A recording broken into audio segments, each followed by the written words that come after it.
lihat semua yang ada di dalam kotak. Berarti yang ada di dalam kotak, apakah lingkaran ini juga ada di dalam kotak? Iya, berarti kalian sebutkan 0, 1, 2, 3, 4, 5, 6, 7, 8, 9, 10 seperti itu.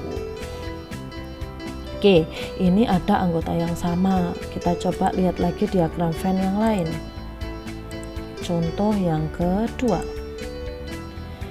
Semestanya adalah 0, 1, 2, 4, 5, 6, 7, 8, 9, 10. Sama ya, jadi bilangan caca 0 sampai 10. Kemudian untuk himpunan X itu 0, 1, 2, 3, 4, 6, 8, 10.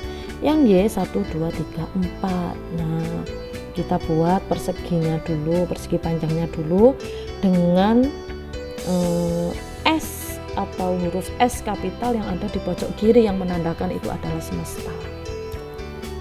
Setelah itu, kalau sudah membuat persegi, kita cari dulu yang sama, kira-kira ada enggak antara X dan Y yang anggotanya sama. Oke, ada, yaitu 1, 2, 3, 4. Berarti kita buat dua lingkaran. Kenapa lingkarannya seperti ini? Karena semua anggota Y adalah bagian dari anggota X. Semua anggota himpunan Y ada di dalam anggota X. Berarti X adalah lingkaran pink, Y lingkaran biru. Berarti kita tuliskan di lingkaran biru 1, 2, 3, 4. Kemudian untuk sisa dari anggota X maka kita taruh di lingkaran pink 0, 6, 8, 10. Kemudian dari sini untuk semestanya yang belum disebutkan di dalam dua lingkaran ini kita tulis di dalam perseginya seperti itu. Berarti kalau kalian membaca, oke, semestanya berarti berapa aja? Berarti 5, 0, 6, 8, 10, 1, 2, 3, 4, 7, 9. Kan masuk semua. Tapi kalau ditanya himpunan Y berarti yang 1, 2, 3, 4. Tapi kalau ditanya himpunan X berarti 0, 1, 2, 3, 4, 6, 8, 10. Seperti itu, bisa dipahami ya. Next, contoh yang ketiga. Oke, kembali lagi semestanya saya pakai yang 0 sampai 10, bilangan caca yang sampai 10. Untuk anggota himpunan P itu adalah 0, 1, 2, 3, 4. Anggota Q 5, 6, 7, 8, 9, 10. Maka yang pertama kita buat dulu perseginya seperti biasa dengan huruf S kapital di pojok sebelah kiri. Kemudian kita cari yang sama antara P dan Q, itu ada yang sama enggak? Tidak ada. Kalau tidak ada berarti kita membuat lingkaran yang terpisah. Kenapa? Karena tidak ada anggota yang sama. Berarti P di lingkaran pink, Q di lingkaran biru. Ya sudah, kita langsung menuliskan anggotanya sesuai itu karena kan tidak ada yang sama. Berarti P 0, 1, 2, 3, 4, yang Q 5, 6, 7, 8, 9. Kemudian semestanya apakah ada? Ada 10. Karena apa? Di dalam anggota P dan anggota Q tidak ada angka 10, berarti saya letakkan di luar lingkaran. Bisa dipahami ya nak?